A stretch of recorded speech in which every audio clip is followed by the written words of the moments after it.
फाल्गुन माह के शुक्ल पक्ष की एकादशी को आमल की एकादशी कहा जाता है और आम बोलचाल की भाषा में इसे आंवला एकादशी कहते हैं।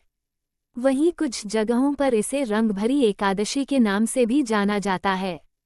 कहते हैं कि अगर आप साल भर की एकादशी का व्रत नहीं रख सकते तो आंवला एकादशी का व्रत रखने से सभी एकादशियों का पुण्य प्राप्त होता है। यह व्रत 1000 गौ दान के समान पुण्य देता है और व्यक्ति को समस्त पापों से मुक्ति दिलाता है। इस साल आंवला एकादशी का व्रत 20 मार्च 2024 बुधवार के दिन रखा जाएगा।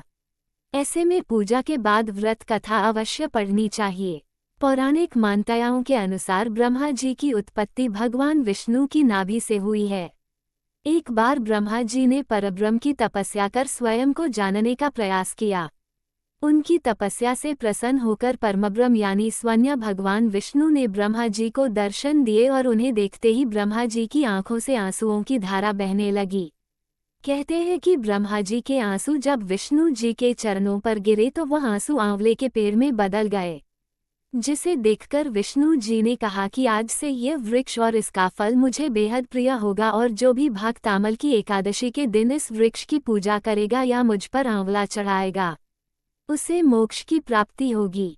पौराणिक कथाओं के अनुसार वैदिश नामक एक नगर था जहां ब्राह्मण, क्षत्रिय, वैश्य और शूद्र सभी जाति के लोग रहते थे।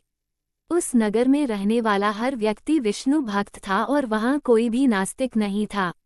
वैदिश नगर के राजा चैतर्थ भी स्वयं बहुत धार्मिक प्रवृत्ति के थे और विद्वान थे। इस नगर पर भगवान की ऐसी कृपा थी कि यहाँ कोई व्यक्ति दरिद्र नहीं था।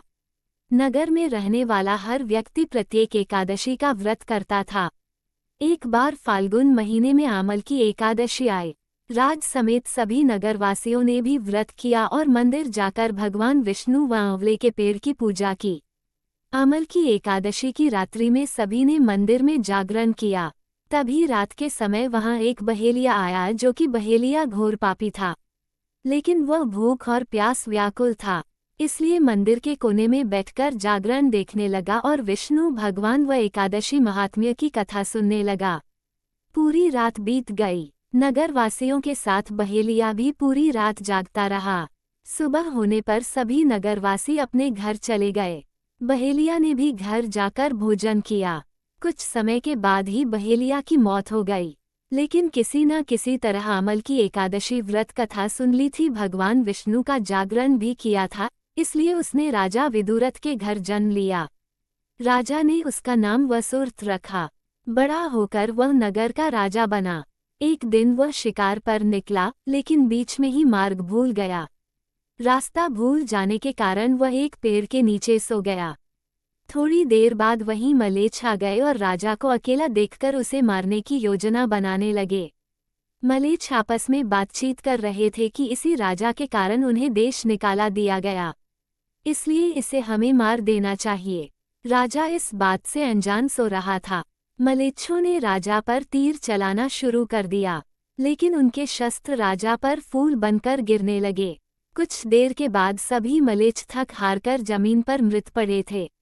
तभी राजा की नींद खुली तो उन्होंने देखा कि कुछ लोग जमीन पर मृत पड़े हैं।